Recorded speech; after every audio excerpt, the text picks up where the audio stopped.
जी बिस्मिल्लाहिर्रहमानिर्रहीम। नाजरीन, मैं सद्दाम हुसैन और आप देख रहे हैं न्यूज़ वेव। जैसा कि आपको पता है, मैंने पीछे भी एक वीडियो बनाई, उसमें बताया था कि किस तरह जो इस्लामाबाद में हाई कोर्ट के 6 जजेज़ ने सुप्रीम कोर्ट को ख़त लिखा और ख़त में वो सारी उन्होंने अपनी आप बीती सुनाई जो उनके साथ गुजरी या गुजर रही थी।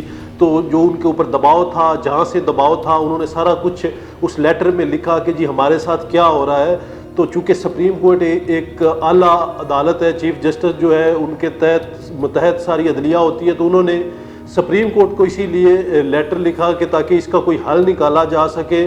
तो उसके ऊपर अवामी दबाव के तहत पहले तो मिट्टी पाओ प्रोग्राम हुकूमत और सुप्रीम कोर्ट ने किया और एक रुकनी कमीशन बनाया, लेकिन वो भी जब अवामी दबाव आया तो वो भी सब कुछ खटाई में पड़ गया। और उसके बाद फिर मजबूरन चीफ जस्टिस को आज खुद नोटिस लेना पड़ा, जिसकी आज समाअत थी। और उस समाअत में बहुत ही इंतहाई अहम वाक़यात जो हुए, जो अहम इंकशाफात थे वो वहाँ पे हुए। चूँकि ये जो केस था ये लाइव वहाँ पे हो रहा था, सारी दुनिया देख रही थी इस केस के ऊपर, क्योंकि ये बराह रास्त केस दिखाया जा रहा था। तो उसके ऊपर आज जो इंतहाई अहम इंकशाफात हुए उसमें ये था कि जनाब बाकी जो हाई कोर्ट्स है, जो इन्होंने जवाब सुप्रीम कोर्ट ने उनसे भी मांगा था कि मतलब वहाँ क्या हो रहा है, तो उन्होंने भी बड़े साफ शफाफ अल्फाज में लिखा कि हमारे साथ भी यही कुछ हो रहा है जो कि इस्लामाबाद हाई कोर्ट के जजेज़ ने कहा है।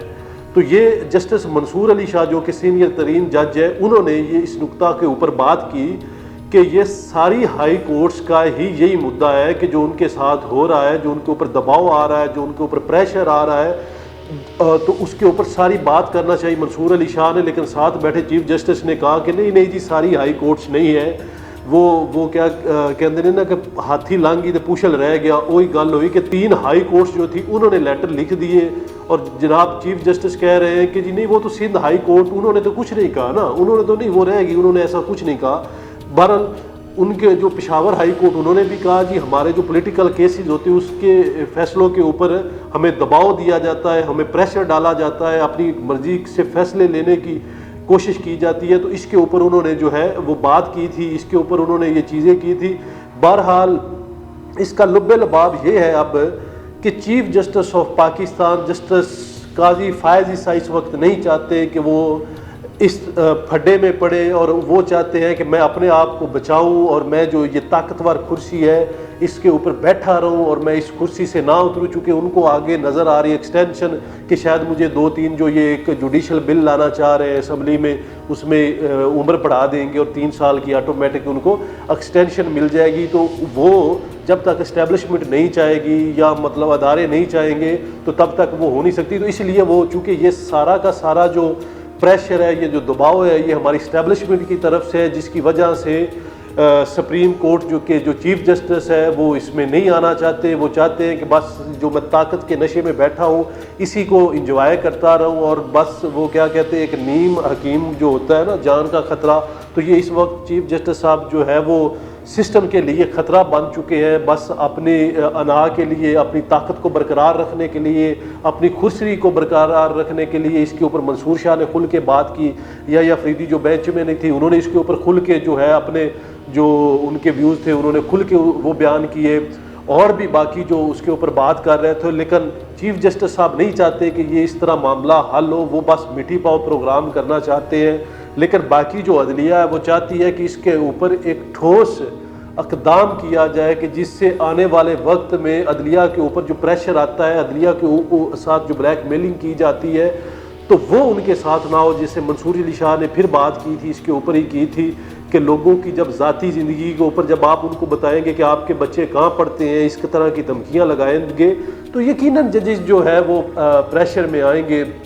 और फिर वहाँ जो जैसे वो कहते हैं ना कि वो माँ पुत्र मिले होंगे ने, अटारनी जनरल ऑफ पाकिस्तान जो गवर्नमेंट को रिप्रेजेंट कर रहा होता है वहाँ पे, तो वहाँ चीफ जस्टिस जो थे वो उनको नुक्ते देने की कोशिश कर रहे थे कि ताकि ये दलाइल जो है और मज़ीद बेहतर कर ले, ताकि जो है मैं इस केस को मिटी पाओ प्रोग्राम में बदल सकूँ। उन्होंने पूरी कोशिश की लेकिन ऐसा ना हुआ, क्योंकि जस्टिस अतर मनल्ला जो थे उन्होंने भी इसके ऊपर बहुत बात की। वो बीच में मतलब वो बोलते थे कि नहीं ऐसे नहीं, ऐसे होना चाहिए और ऐसे हो रहा है।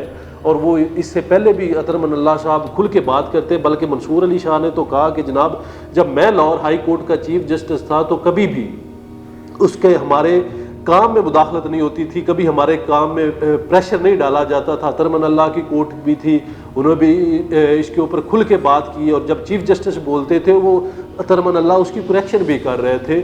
और इस वक्त इस्लामाबाद हाई कोर्ट के जजेस और सुप्रीम कोर्ट के जजेस वो तो एक बात कर रहे हैं, लेकिन अभी भी हमारे चीफ जस्टिस साहब जो है वो अपने आप की आंखें बंद रखना चाहते हैं। वो इसी तरह इस मुल्क को, इस इंसाफ को, इस अदलिया को एक गहरी खाई में धकेलना चाहते हैं, और जिसका फिर आने वाले करीब वक्त में कभी भी इसका कोई सद्दे बाब नहीं हो सकेगा। तो फिर मैं तो यही कहूँगा कि इनको चाहिए कि अपनी अदलिया को तहफ़्फ़ुज़ दें, अपनी अदलिया के जो उनका म्यार है उनको बेहतर बजाय कि आप अपनी अना की खातर इसके ऊपर बैठे रहें या अपनी कुर्सी बचाओ प्रोग्राम करते रहें। तो इससे मुल्क का नुकसान होगा, इससे अदलिया का नुकसान होगा, इससे रियासत का नुकसान होगा, इससे गरीब आवाम का नुकसान होगा। लेकिन अभी तक काजी साहब डटे हुए हैं अपने फैसले के ऊपर, अपनी अना के ऊपर कि जी मुझे एक्सटेंशन भी मिलेगी और मैं PTI को कुचलूँगा, लेकिन उसका रिज़ल्ट क्या निकलेगा काजी साहब तो इंजॉय कर लेंगे, लेकिन इस रियासत को वो एक गहरी खाई में धकेल के चले जाएंगे। बहुत शुक्रिया जी।